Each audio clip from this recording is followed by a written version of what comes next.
Perubahan iklim mengacu pada perubahan jangka panjang dalam suhu dan pola cuaca. Pergeseran ini terjadi secara alami seperti melalui variasi siklus matahari.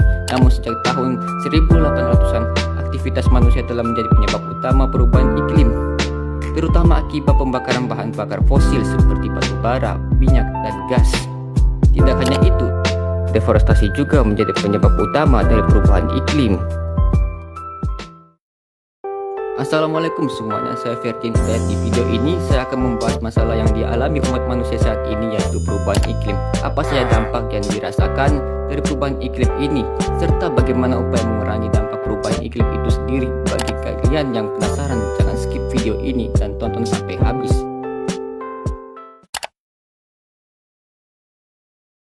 Menurut laporan World Meteorological Organization State of the Global Climate 2023, menyatakan bahwa tahun 2023 merupakan tahun terpanas sepanjang sejarah, dengan anomali temperatur global sekitar 1,45 derajat Celcius di atas periode pra-industri, dan selama 9 tahun terakhir periode 2015 sampai 2023 adalah 9 tahun terpanas sepanjang sejarah.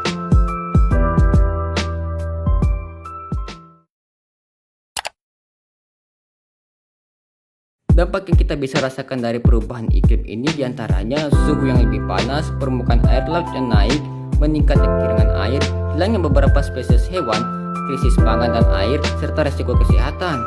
Beberapa dampak yang saya sebutkan tadi itu sudah kita rasakan untuk saat ini, dimulai dari suhu yang semakin hari semakin meningkat yang diakibatkan oleh aktivitas manusia itu sendiri.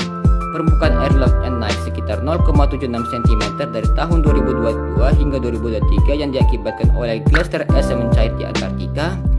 Bahkan dirumorkan sebagai wilayah Indonesia akan tenggelam akibat naiknya permukaan air laut, yang dampak nyatanya kita bisa lihat di wilayah Jakarta. Krisis air dan pangan juga menjadi ancaman akibat dari perubahan iklim ini. Beberapa negara yang terkena imbasnya seperti Bahrain, Iran, Qatar, Oman, dan Lebanon mengalami krisis air bersih.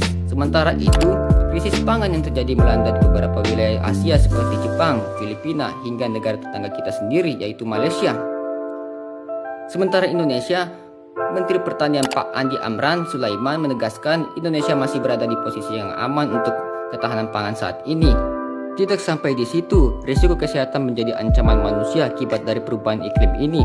Beberapa risiko kesehatan yang menjadi ancaman manusia seperti penyakit menular, gangguan pernapasan, penyakit jantung, hingga kematian. Tidak hanya manusia, spesies lain seperti beruang kutub, penyu hijau, penguin adile, kunang kudang, kupu-kupu raja atau monarch butterfly, dan masih banyak lagi terancam punah akibat perubahan iklim.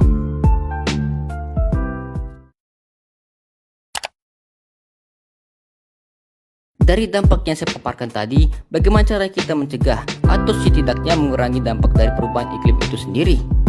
Ada beberapa cara untuk mencegahnya atau setidaknya mengurangi dampak dari perubahan iklim itu sendiri. Salah satunya yaitu dengan melakukan upaya konservasi.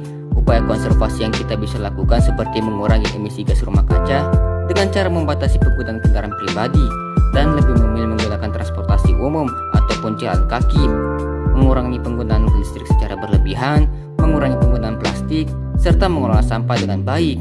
Untuk konservasi terhadap hutan yang sudah mengalami deforestasi, beberapa cara yang bisa dilakukan diantara melakukan reklamasi hutan, reboisasi atau rehabilitasi hutan, serta penerapan sistem tebang pilih dan tebang lahan tertentu saja. Beberapa upaya yang sudah disebutkan tadi itu tentunya biaya yang dikeluarkan pun tidak sedikit. Maka dari itu perlu dukungan pemerintah atau stakeholder yang turut membantu dalam mewujudkan upaya konservasi ini untuk mencegah perubahan iklim. Dikarenakan untuk mewujudkan hal ini biaya yang dikeluarkan pun tidak sedikit.